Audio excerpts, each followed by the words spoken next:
Sono Mario Varalta, sono sindaco di Velo Veronese dal 2014, questo è il secondo mandato. I fondi Galbaldo Lessinia al Comune di Velo Veronese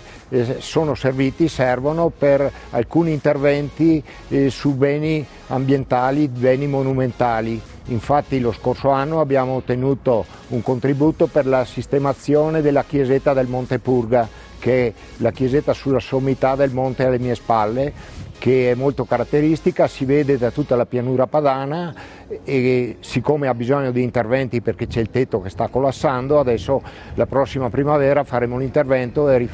la rimetteremo a posto. Il Monte Purga è il simbolo del Comune di Velo Veronese, infatti la Purga di Velo è conosciuta dappertutto perché è sta montagna tipo di cono di un vulcano, no? Con sopra sulla sommità questa chiesetta che è stata costruita nell'800. È auspicabile che questi bandi continuino a essere operativi e possibilmente, capisco che è difficile, ma possibilmente se si potesse un po' semplificare la burocrazia, perché le domande sono un po' complicate, ma per il resto direi che continuare a finanziare sia attività private, che ce n'è molto bisogno, e anche attività pubbliche, direi che è una buona risorsa per i nostri comuni di montagna.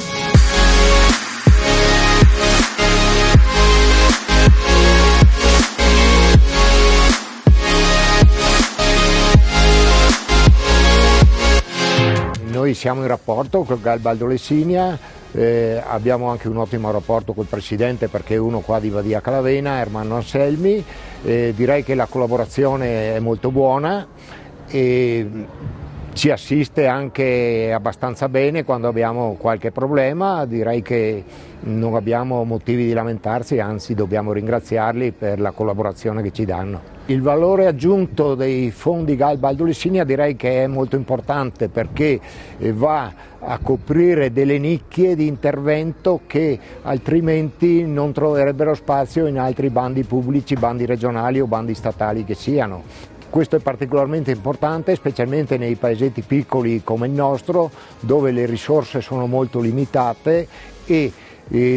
tutti quegli interventi che si riesce a farli appunto con contributi di enti pubblici o del Galbaldo Lessinia o di altri enti, perché altrimenti per il bilancio del comune non si riuscirebbe a far niente. Purtroppo i bilanci dei nostri comuni riescono a malapena a coprire le spese correnti, quindi qualsiasi intervento che si va a fare bisogna andare in cerca di contributi e in questo senso è importante anche il Galbaldo Lessinia.